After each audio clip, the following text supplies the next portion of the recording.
down in the coffee man, Brendan Martin in Ocala, Florida. Cold coffee. I'm from Chicago. I feel like with these glasses on, I feel like I'm from Chicago. Those glasses are just awesome. Those are some buddy glasses. Go Gators. Go Gators. Go Tigers. Go SEC. SEC, first time ever. 2 SEC teams in the Final Four. We got a stacked show today. The SEC College Football Roundtable. Oh, Friday yeah. lineup.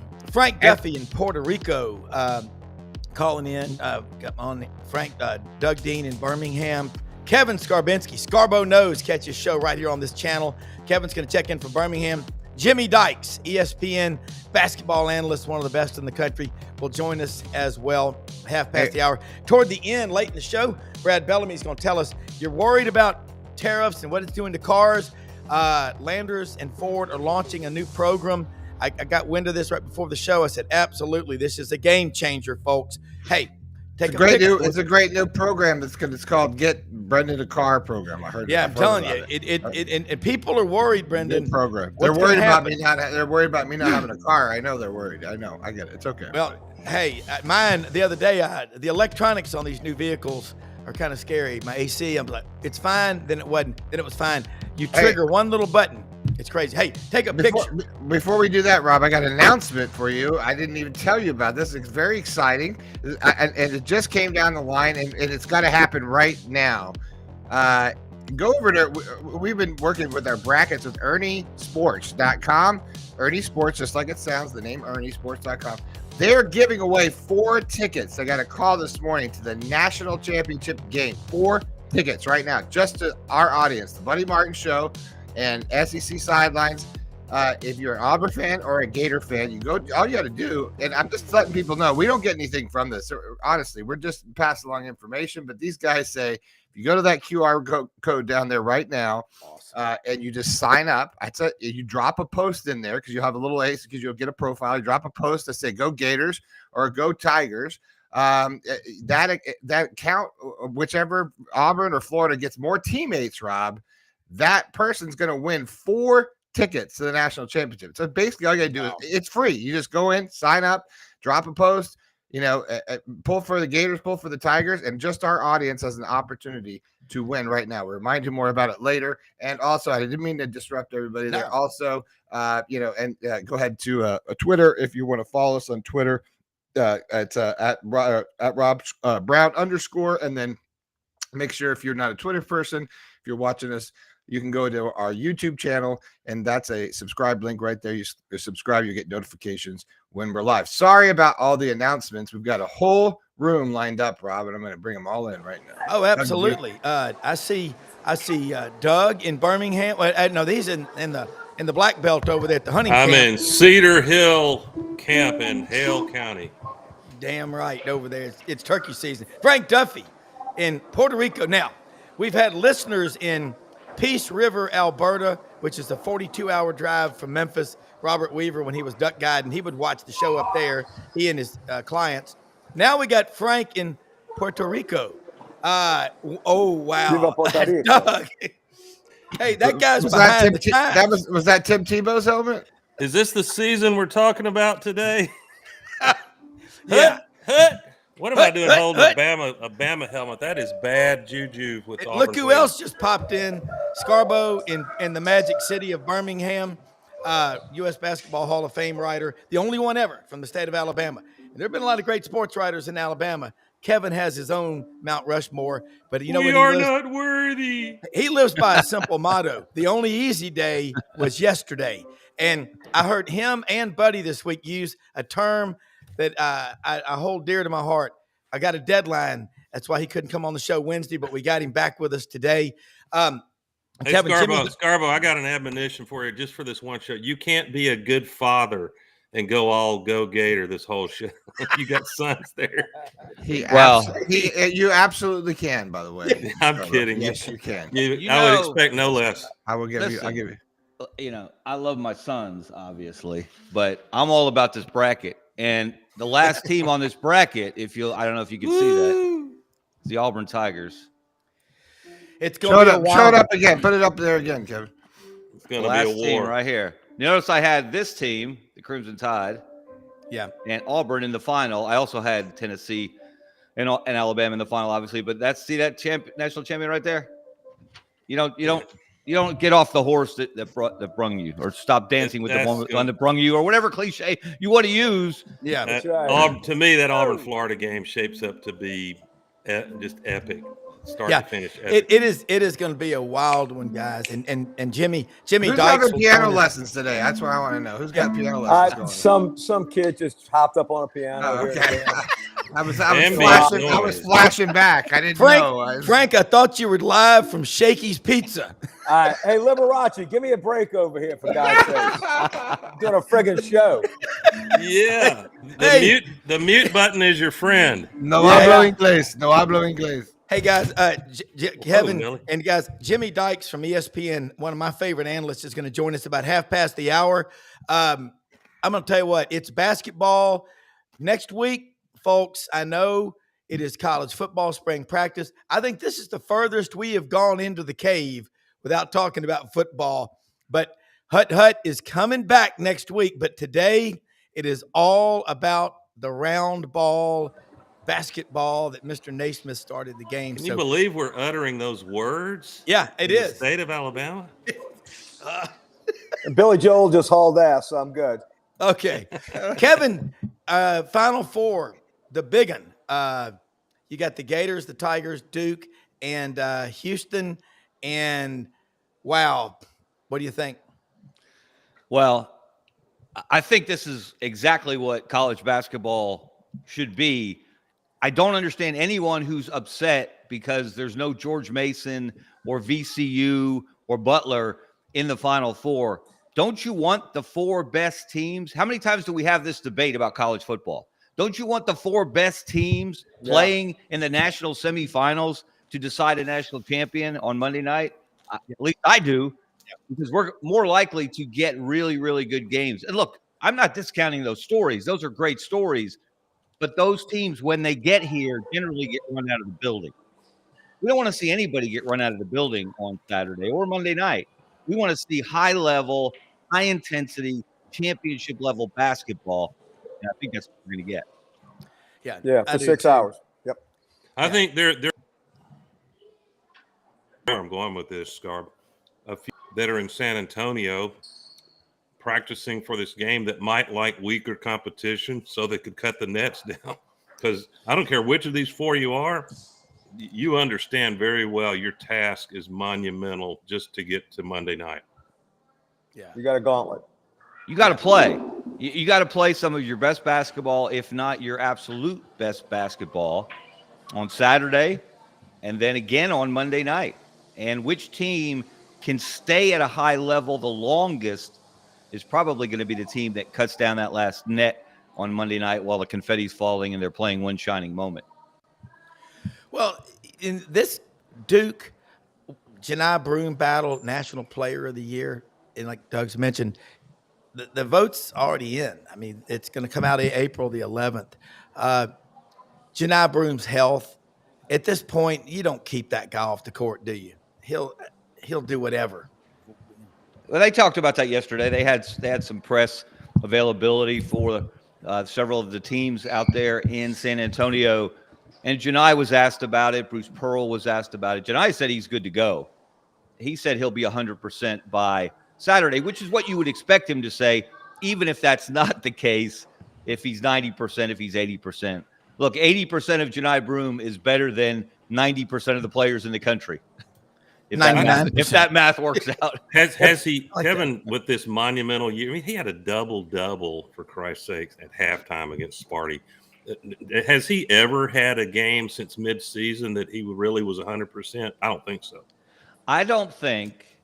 Well, first of all, people have not talked about this much. His shoulder issues, those have been recurring throughout the year, and I think they started back in December, or they first showed up back in December. But that terrible ankle injury against South Carolina in early January. No, certainly since that point, he has not been 100%. But he's been, in my mind, the best player in the country because of what he's done for his team and against whom he has done it. Cooper Flagg's a great player. He's going to be the number one pick in the NBA draft. He's going to make $11 million next year. I think that's the the slot, the salary slot for the number 1 overall pick. But Janai Broome has done it against the toughest competition in the country, maybe Week in, ever. week out. Yep. Yeah. Non-conference as well as conference. Look at the schedule that Auburn played in November and December. So to me, Janai should be the player of the year. He already has won one, the Sporting News. Yeah. Cooper's won another. There are several still to be announced this weekend. So, but really, that's the matchup. If you think about the entirety of the season, Janai Broome versus Cooper Flagg, Auburn versus Duke. There's a little backstory because they met in Cameron Indoor on December 4th, and Duke got him by 6 points. But Auburn walked away with a victory because the next day, Duke's associate athletic director sent out a missive to his season ticket holders and said, we can't have visiting teams send that many people into our building on game night. Yeah. That was a victory for the Jungle and the Auburn family that Yeah. night. Amazing. And I think you're going to see an awful lot of people in San Antonio. If you guessed which of the That's four the fan feeling I get. bases have the most people, and think about it, Auburn and Florida, they're the big state institutions. Yeah. Now, Duke has a national fan base, but it's a small private school. Houston is a smaller city school, so they don't have the fan base that Auburn and Florida have. So I would imagine that first game tomorrow night, the Gators and the Tigers, is going to be insane. Auburn has a stage set for double retribution, and I guarantee you there's many a person from the Plains that's heading on over to watch it. Yeah, and I think, you go back to February 17th, 2018. That was another fateful day. Anthony McLemore broke his ankle at South Carolina under the basket. Remember that? Ooh, that was South Carolina, yeah. But Auburn won the SEC championship game that year. The conference. Okay, this year Broome gets hurt at South Carolina. Auburn wins the regular season title. You for wish, all of y'all, yeah. You wish that, and this is no fault to the Wooden Award managers, voters. You can't know that there's a possibility of Auburn and Duke meeting in the Final Four. Their capability made that better than impossible. Possible, yeah. If you're not going to announce the Player of the Year at the end of regular season or before the tourney brackets are announced, then let it run. Don't vote until after the championship game, because fans would talk about what fans want to see. Want to see great basketball. What if an additional narrative was Broome and Flagg? They're going to play team ball, but in the back of their mind is, I'm also probably playing for National Player of the Year. Well, I can see coaches looking at that two ways, the way you just suggested, Doug, but also I don't want my best player thinking about individual awards in the national championship game, especially if he's up against the other consensus finalist for this award. 100%. Maybe they put a little extra pressure on themselves in that situation. Look, you're likely to put a little extra pressure on yourself, no matter who you are on the roster or in the rotation, if you get to Monday night. But and if they knew. Go ahead. Frank mentioned, I want to go back to what Frank just mentioned, retribution. And it's amazing to me how many people have discounted Auburn's chances on Saturday because they lost to Florida in February in the Jungle, and it wasn't as close as the final 9-point margin. The most amazing part about that game, guys, and looking at, I printed out the box score. I was actually watching a replay the other night. Auburn was up 10, 6 minutes into the game. Yeah. And 20 minutes of game time later, Florida was up 21. That's a 31-point swing in 20 minutes of basketball time. They couldn't miss from three. Nobody has done that to Auburn. But, now Auburn knows exactly. They know Walter Clayton's range. They know he can hit it from the logo. They know exactly how big and strong Elijah Martin is because they've been on the court with him. And of course, Florida learned about Auburn as well, having faced them. But this is so Auburn. Go back to 2019. In the regular season, Doug and Rob especially, you'll remember this.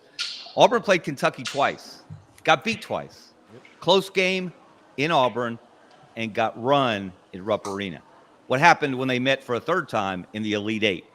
Auburn won the game in overtime, went to the Final Four.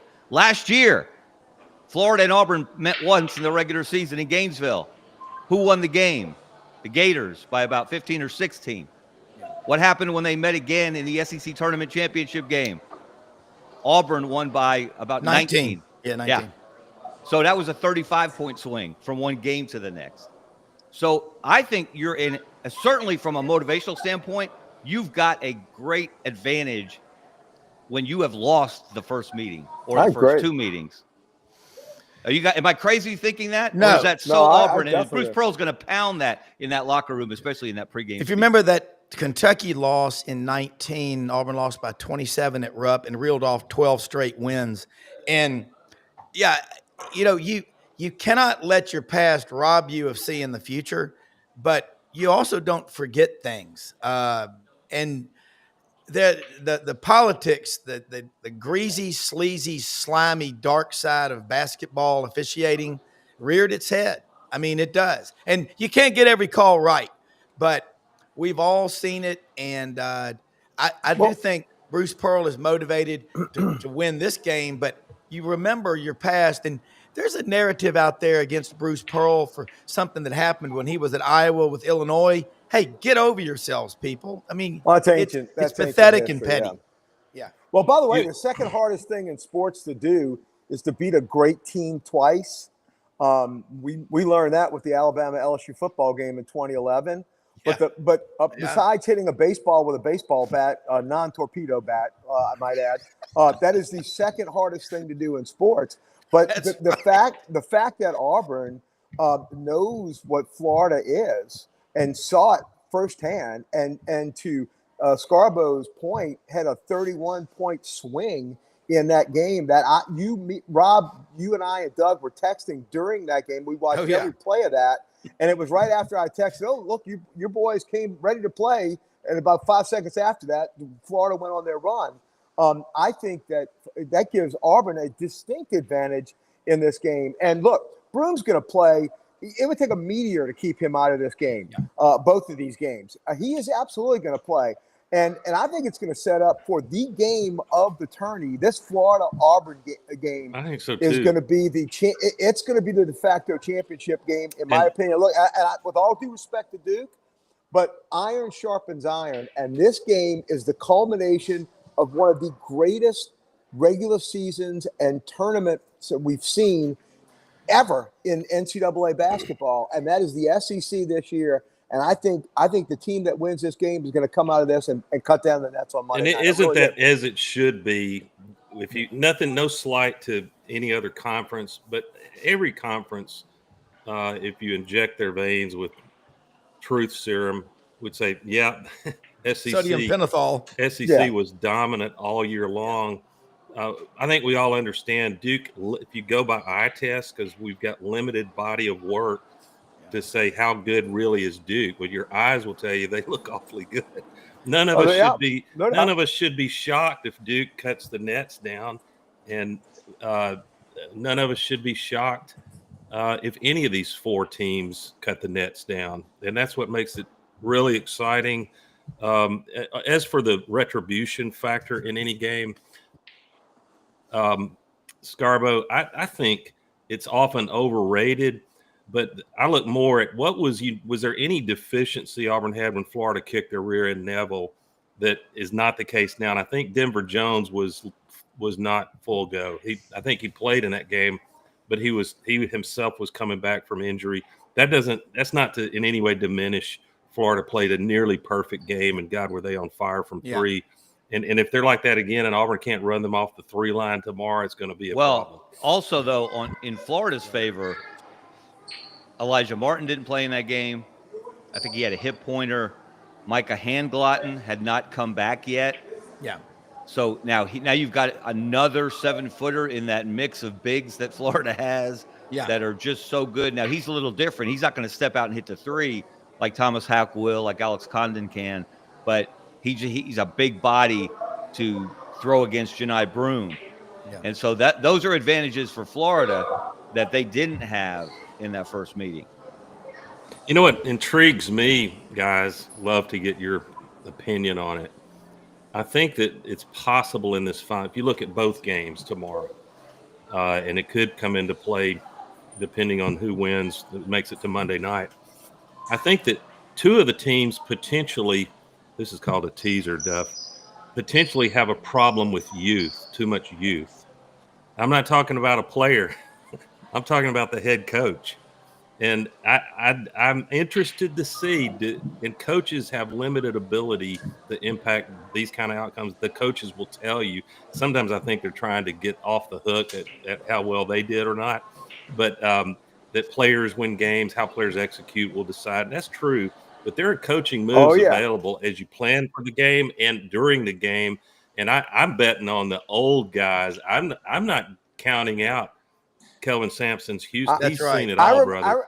And he can make that an ugly physical game. So I'm going to be watching with great interest. Does youth in Todd Golden and Shire with Duke, does youth come to bite them at any little or big point? When it comes to Pearl and Golden, it reminds me of the old saying, I taught you everything you know, but not everything I know. Well, Auburn fans. Well, here's a question for you, and I love these stats, man. Gator George, Auburn only gave up 8 kill shot runs all season prior to the start of the tournament. That's amazing. And someone put a comment up here that the teams that it was an amazing stat about winning 81% of the time. You think about momentum runs. The difference with Auburn and Florida, there's respect between these two schools, Pearl and Golden.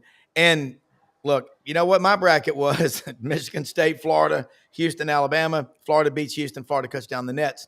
Now, obviously, I'm an Auburn grad. Y'all all know that. But we're going to be fair on here. You have to be. Justice is blind when you're doing a show. You're objective. I still think Florida, because of that size. But you know what? Like Doug said, and Doug's pointed out a lot, and I've read some stuff from you, Kevin. But, Doug, you nailed it the other day on the show, Wednesday, Auburn Undercover.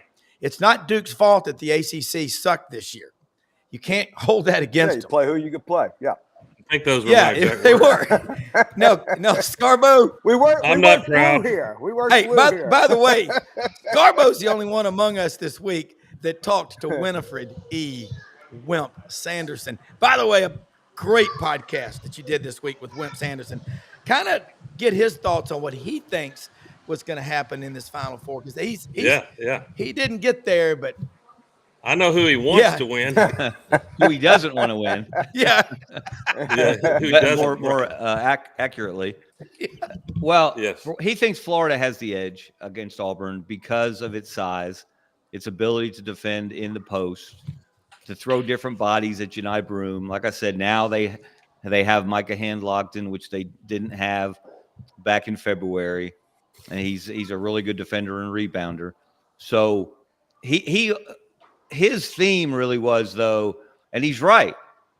We focus on this season. Obviously, we're creatures and prisoners of the moment, and what a great season it's been for the SEC. The SEC didn't just start playing basketball this year.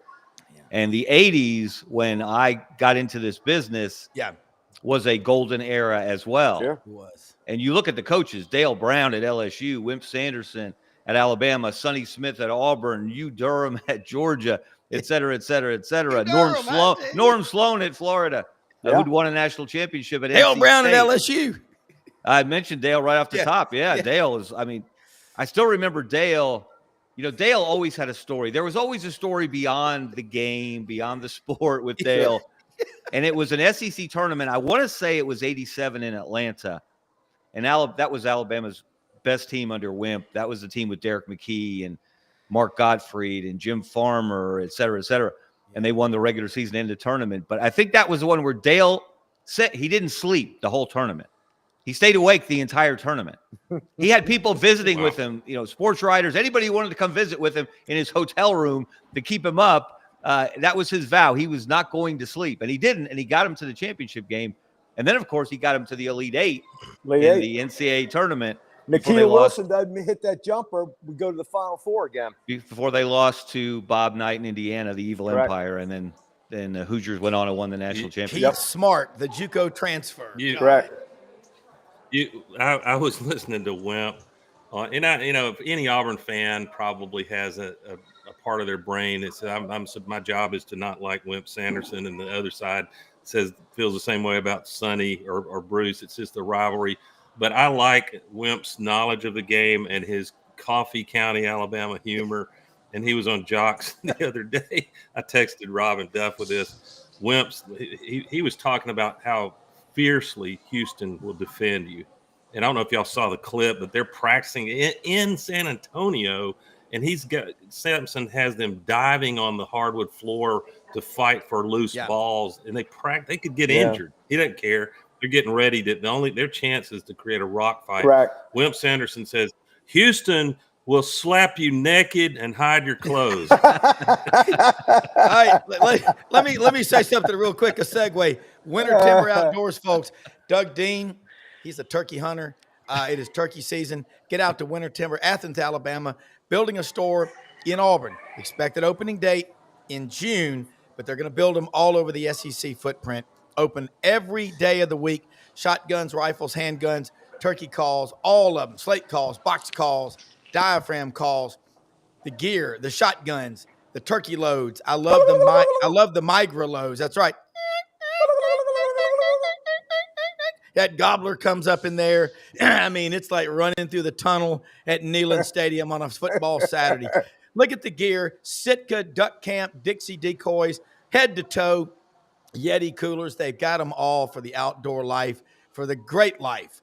Proud to be associated with them. Southern owned, Southern pride for the Southern and American outdoorsmen. Winter Timber Outdoors, open every day of the week.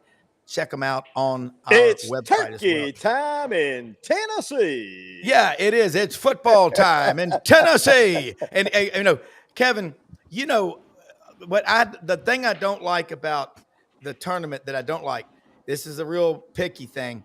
Westwood One owns the broadcast rights. So you can't hear the stream of your favorite school's broadcast unless you're on radio. You can, but wherever I am, I just listen to Andy Barcham and Randall Dickey. It's always a lot of fun. And we're going to bring in Jimmy Dykes here. Should be on here in just momentarily. I know he's got another show at 8:45, but the excitement, the buildup for the Final Four, the fans going out there. And Brendan, put that up again if you can.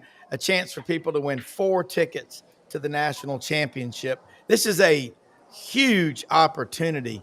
And, Dave Tompkins said on the show Monday, the NCAA, caving to the pressure of Duke, had relocated the Final Four to Greensboro because the Duke fans didn't want to have to travel that far. I mean, that's kind of how crazy it is. But look at this. Sign up for Ernie, drop a post in the account with the most teammates, wins 4 tickets to the national championship game in San Antonio. And that's just for our listeners and buddies. So you got a great shot. Scan it. Yeah. Okay. I mean, I think that I think the interest in college basketball, the focus this weekend, tomorrow afternoon, 4 or 5 o'clock, it's going to shut down the country. The numbers, I think, have been really good. And I'm curious when Jimmy gets on here. Okay, let's bring in Jimmy Dykes from ESPN. Hey, while he's coming, hey, Yes, Duff, sir. can you throw Bingle One transport in with that I can deal do that. I can get it to on get to San pontoons, Antonio? get it from here in Puerto Rico. But I can tell you right now, that better be on a tiki bar come 5 o'clock tomorrow. Hey, Jimmy Dykes, welcome to SEC Sideline Sports Network. Frank Duffy in Puerto Rico, Doug Dean in Birmingham, Kevin Scarbinsky, Scarbo Knows in Birmingham. I've watched you for a long time, and we have Dudley Dawson's been on our show the last 3 years, and he thinks the world of you. I was in Fayetteville for the Arkansas-Tennessee game, spent 4 days up there, hadn't been up there in a while. Man, you live in what I call one of the blue zones of the world. That's absolutely gorgeous. Welcome to the show. Thanks for joining us. Let's talk some basketball Final Four, what you think's going to happen. Yeah, thanks for having me on. Dudley's good people, so you hang out with the right kind of guys. Yeah, Fayetteville, Arkansas is just a great place to live. We also have a place in Knoxville, Tennessee, which we think is God's country as well. Our daughter's a cheerleader at Tennessee, so we've been back and forth between the two towns a lot this past year. It's at the Final Four. I think it's, in my eyes, the first time that there's no favorite. Like, clearly I think it's 25%, 25%, 25%, 25% chance of who wins that thing. They're all really, really good. We obviously know it's the first time that all the 1 seeds have gotten there since, I believe, 2008. So I'm a believer in all four teams. I think they're all terrific at what they do, how they play, star power across the board. There's not a lot of weaknesses to zero in on. And as you guys know, you got to play really, really well now to continue to win. And these two semifinals Saturday, you could play well and still lose. That's how good these games are. Yeah, I definitely do. Guys, feel free to jump in. Jimmy Dykes, ESPN, one of the best basketball analysts in America. And again, he knows Dudley Dawson, Hogville.net, which makes it doubly good. Jimmy, I'm curious your thoughts on the coaching matchup in the SEC on SEC game. Obviously, Bruce and Todd go back a long way. They're very close. Bruce is the mentor. Todd's the protege. Is there any advantage, disadvantage there? And I flash back to Nick Saban, Kirby Smart, and Kirby had the hardest time beating Nick. And there was something about those games. It was a decision here, a call there, that just seemed to always go in Alabama's favor, except for that one time in the national championship game after the 2021 season, I should say. Now, tell me, what is it about Bruce Pearl that gives him an edge here? They're 2-2 in their matchup so far. Bruce got him in the postseason last year in the SEC tournament. Well, I don't know if Bruce has an edge. I mean, Todd's already beaten him this year at Auburn. So if there's any edge, I think it's that Bruce is going to use that to motivate his guys. There's not a better motivator in college basketball than Coach Pearl, and he finds a way to play his team as the underdog when they're the overall number one seed. He's still playing that card right now that we're the underdog. No one's favoring us. So, but coaching wise, I don't think it's an advantage or disadvantage either way. Other than the fact that this is Todd Golden's first trip to the Final Four. Bruce has been there before.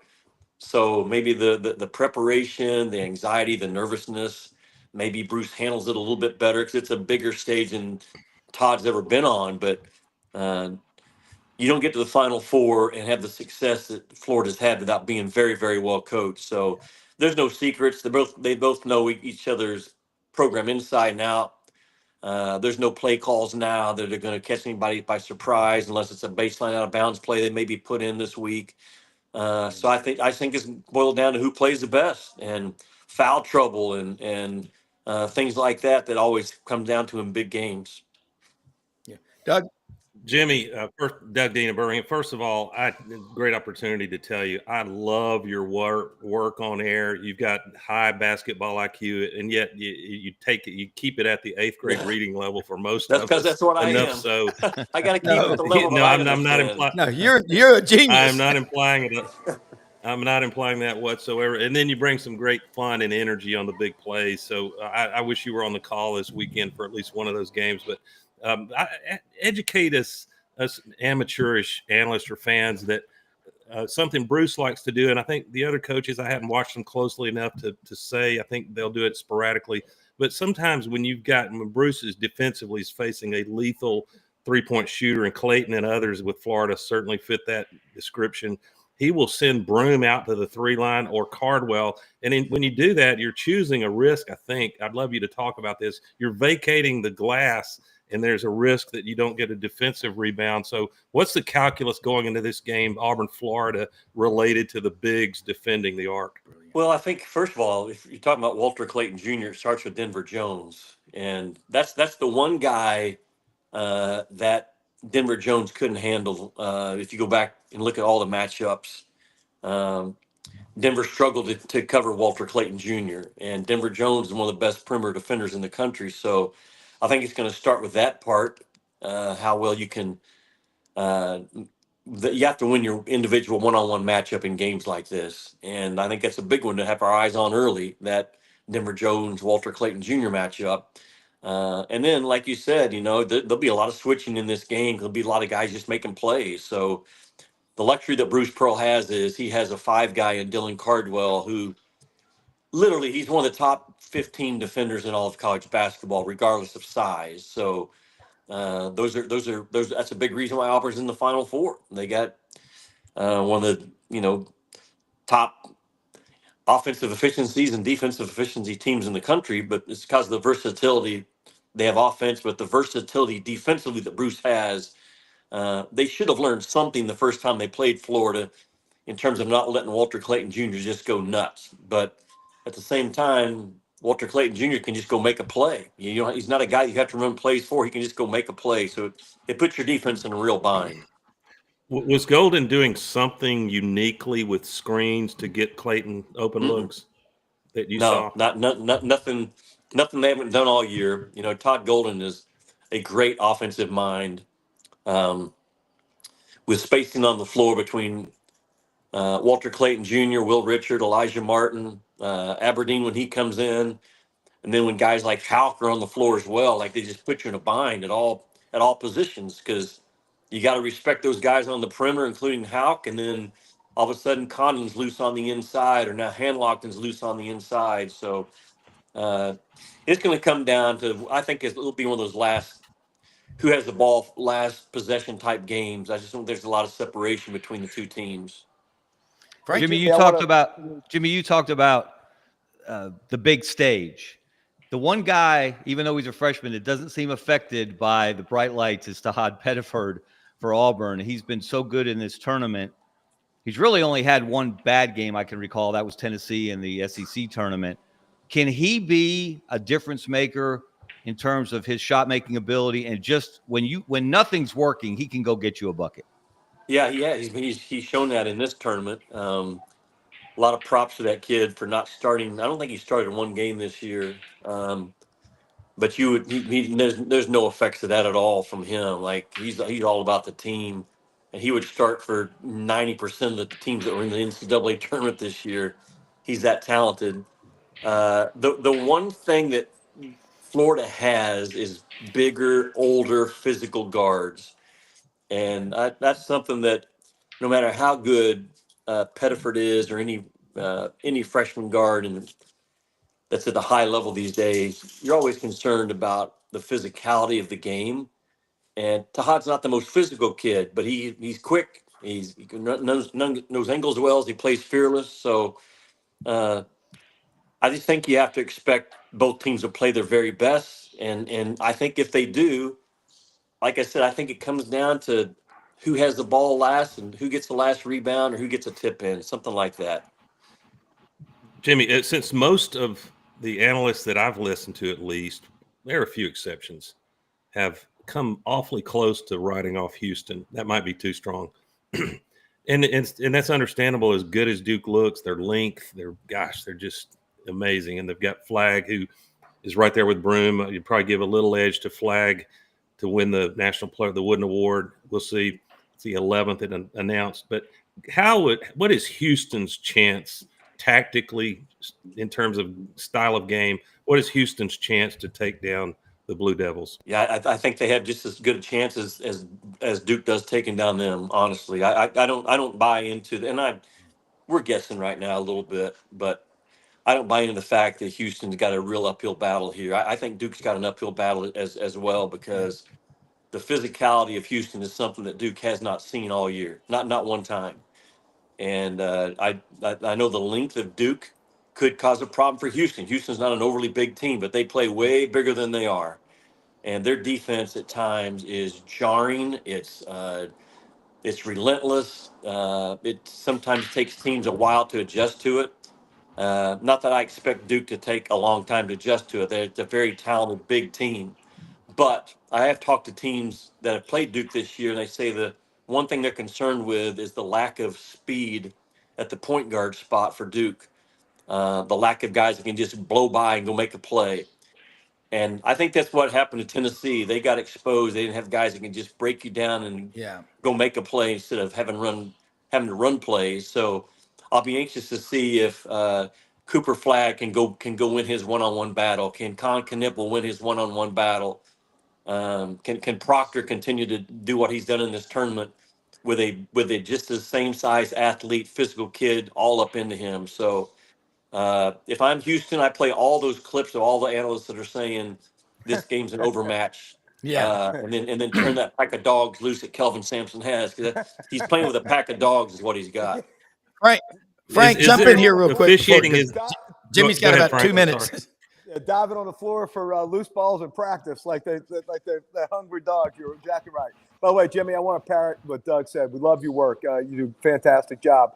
My question to you is the strength of a conference like the SEC was this year, getting teams into the Final Four, and then Duke coming in, a great team, very powerful, like you said, has a 25% chance of cutting down the nets on Monday night, but coming from a much weaker conference than normally in the ACC.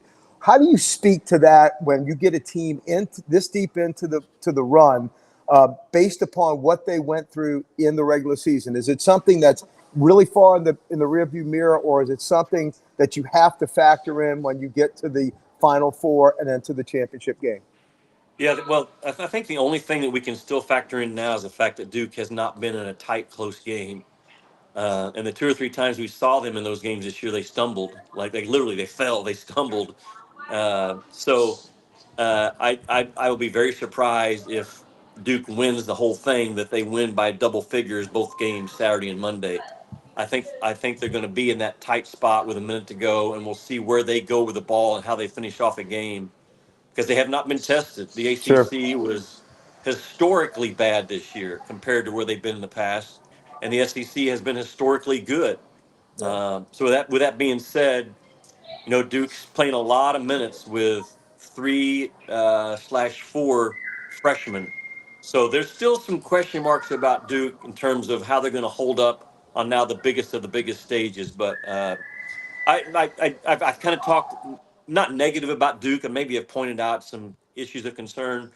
I won't be surprised at all if they don't win it. Like they're the real deal, man. Their size, their positional size, from the point guard to their 5-guy Malawatch is a difference maker. Like I don't know if Houston's going to get those tip out offensive rebounds they've been getting over at times. And I think Duke's going to have the ability to maybe just make some plays over the top of their smothering defense. That's how good and long and athletic Duke is. Yeah, Jimmy. The official's going to let them play, Jimmy, since it's Final Four. They let them play physical. You think? I don't think so. No, I mean, I hope not. I just hope I think they've done a good job of officiating this tournament, like the rules say to officiate it. So, if they stay to that, and I think they will, those officials are good. They're old. They're experienced. They're not going to dictate the game early with a tight whistle. I don't think so. Jimmy, before you go, I got to ask a question. Joe Klein's been on this show. He was awesome. We want to get the shooter, Pat Bradley, and Dudley talks about him when he was being recruited. He called him up in Everett, Mass, and he said, "Tell me about yourself. You're a guard." And he goes, "I'm a guide."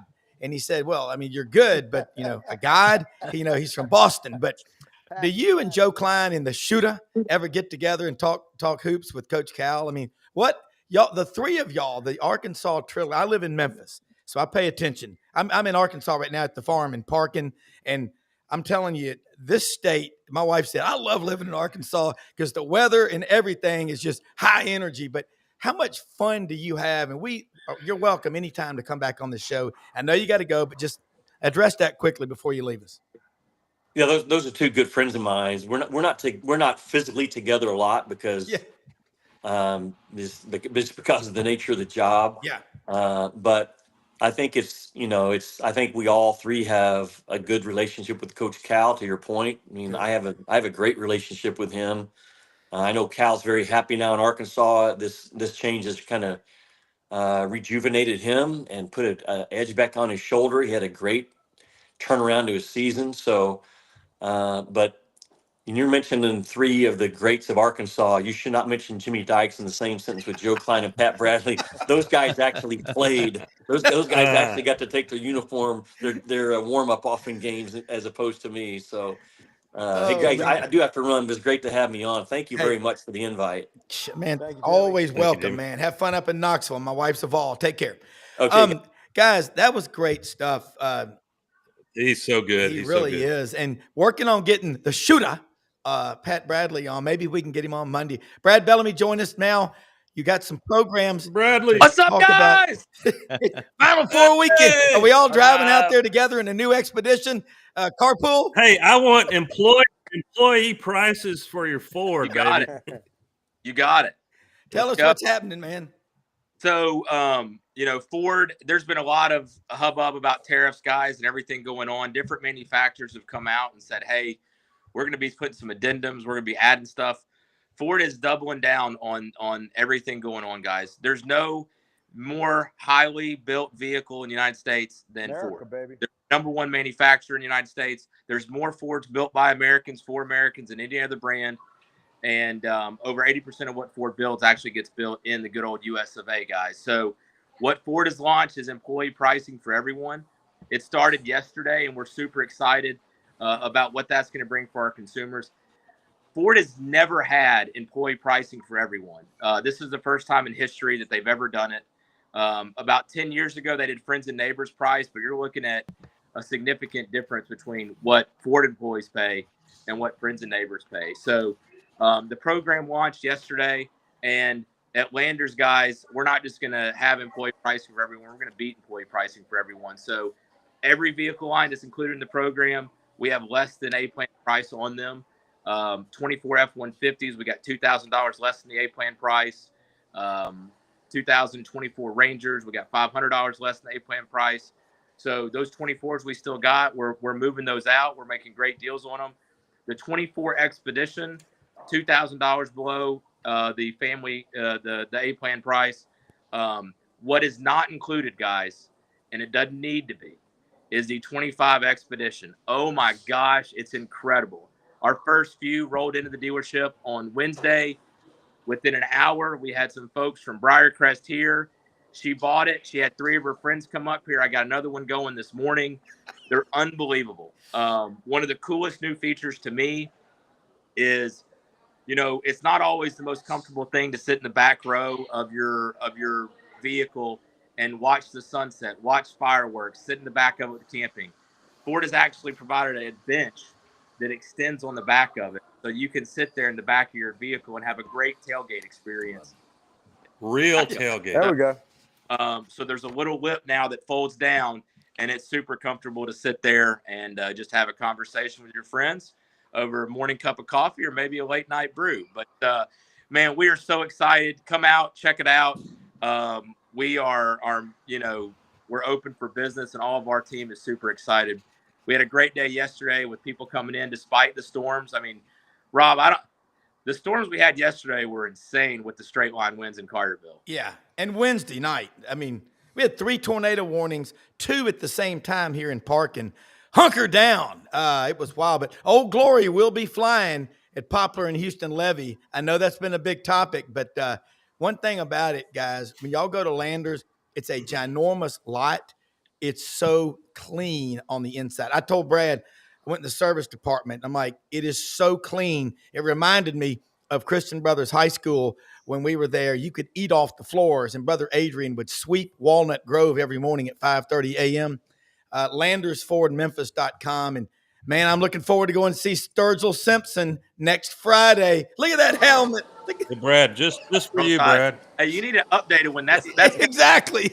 You're missing 3. Yeah, you're missing 3. There you go. Brad, basketball, we're going to bounce it around here. Give us some winners, Brad. Winners. Well, we didn't get the Iron Bowl in the national championship game, but unfortunately, it was the wrong side of the right side for a couple of you guys. So, man, I mean, I think nationally, hard to bet against. I think Duke. nationally, they're probably happy that Auburn and Florida are against each other. Because at least you won't have a double SEC national championship. Probably good for ratings too, quite frankly, because I think a Duke versus Auburn, Duke versus Florida, I mean, great matchup. Same thing if Houston's in there. Duke's been unbelievable in this tournament. Houston struggled a little bit at times, but man, they shut down Tennessee. They're scary. Unbelievable what Houston's defense did against Tennessee. I totally missed a lot of bets over last weekend when it came to that, but it was fun to live bet games last weekend. Michigan State helped me cover on a live bet when they were plus 12.5. But, I think what was the head-to-head? I mean, Florida beat Auburn this year. Pretty badly. It wasn't close. I mean, you guys are more experts than I am when it comes to Auburn. What are y'all feeling about the game?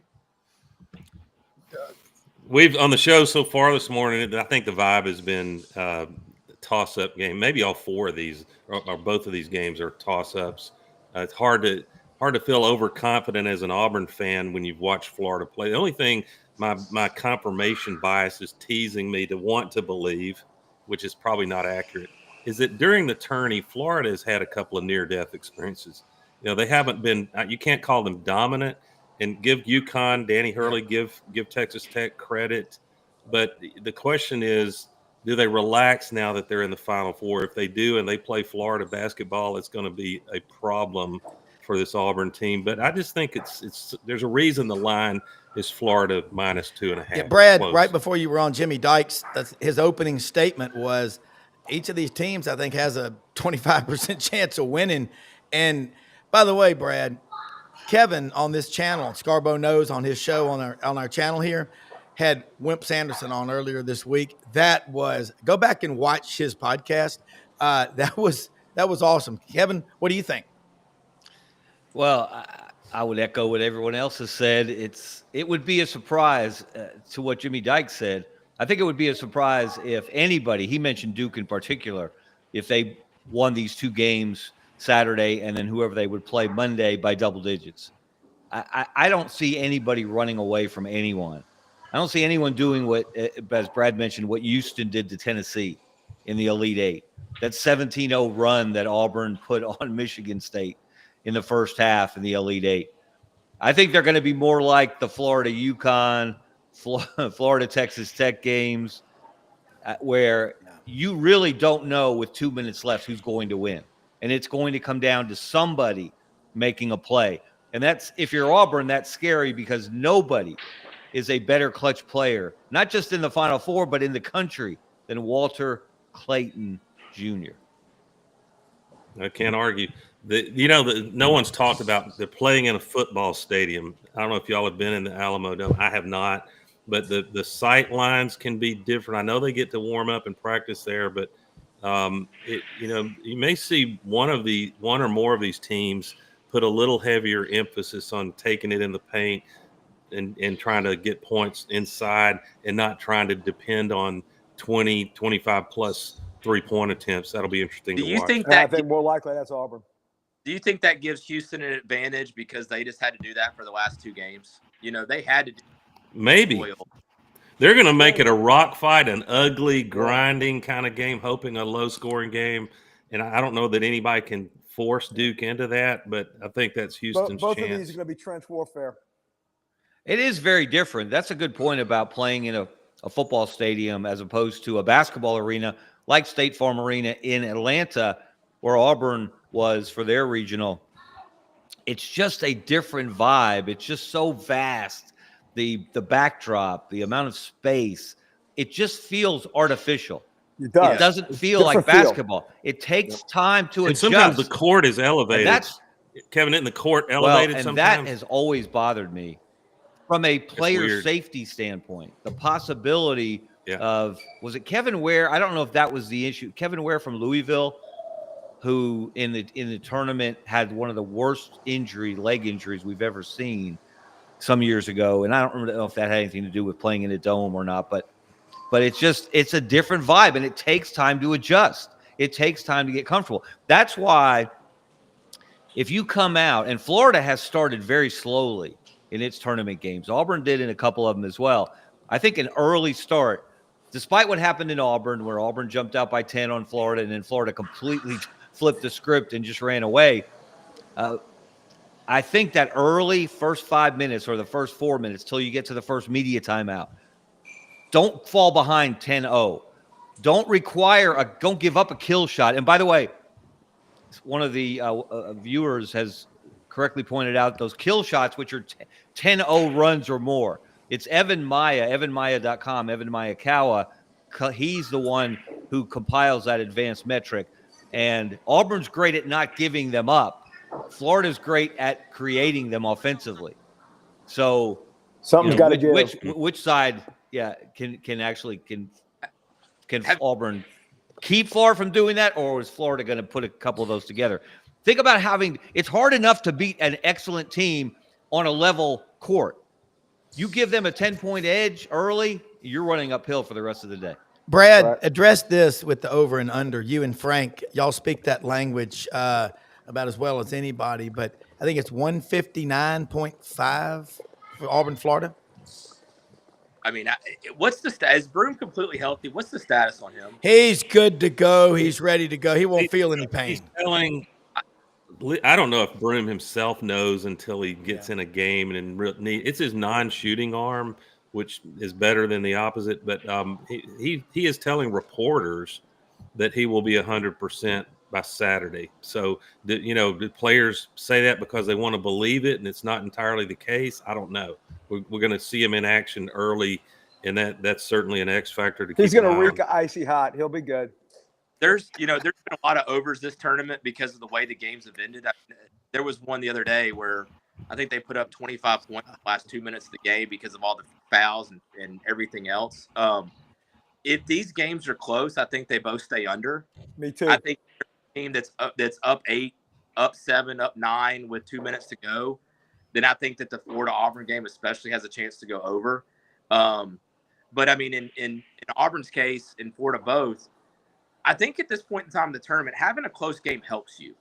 It gets you playing under pressure. It gets you the, oh my gosh, we're about to lose moment.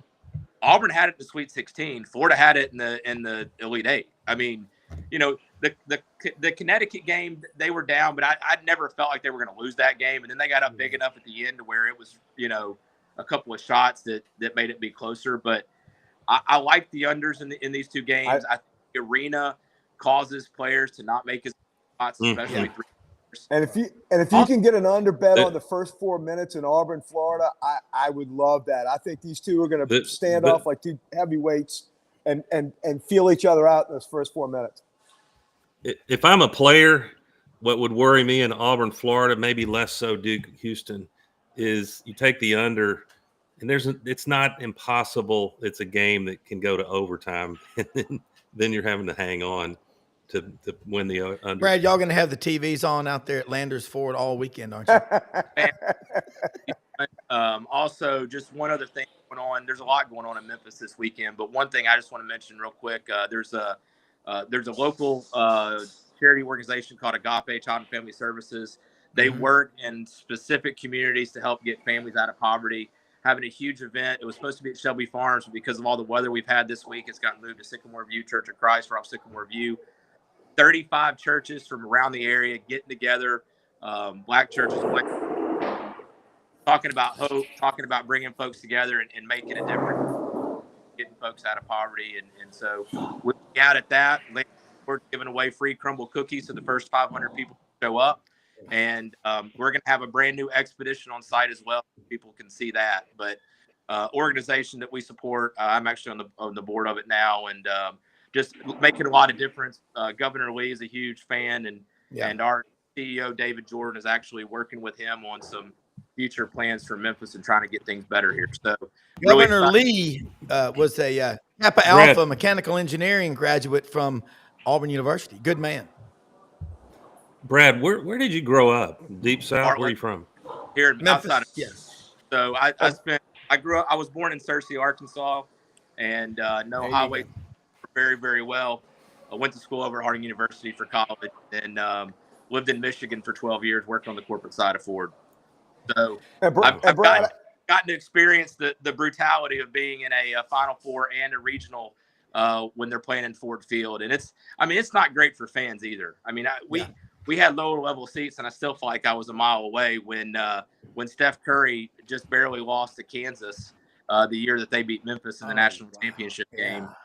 That was 2008, right? And then I was able to see Michigan State lose in the Final Four in the there as well, which was an unbelievable atmosphere. I mean, anytime you get a home crowd for a game like that, though, it is pretty incredible to be able to see that. But hey, we need to footnote. Speaking as a Bruce Pearl devotee, I am glad Buzz Williams has gone to Maryland. He has been a problem. Go Terps!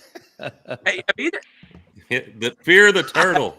Coaches made it to the finals yet, or are they all finalists? Because Pearl hasn't made it. Neither has Sampson, right? I don't know about not Kelvin. To the championship Bruce. game. He's been to the Final Four a couple of times. Yeah. thanks to some outstanding referees. You hear me, James? Yeah. Reading, Wahoo. in the UVA. Yeah. game. We got to wrap it up, guys. But I got to tell you, Ford, what you just talked about on this show, that's why we love you. And you're right down the street from our great friends at Hewlett and Dunn Boot and Clothing Company. I'll be out there tomorrow night, live from the boot room, Brad. Gonna have a great concert out there. And I'm going to see Sturgill Simpson. Life ain't fair. God, that guy's talent. I'm bouncing off the walls about it. Hey, for executive producer Brendan Martin, let me say, most often we see the face of Christ in the least among us. Mother Teresa said it best. We can't all do everything, but we can all do something.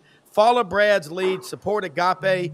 To all of our viewers, everybody, and our sponsors, thank you. Have a great weekend, and watch all these shows on our channel. Scarbo Knows, Buddy Martin Show, AU Undercover. They're all right here. Thanks. Go Puerto Rico.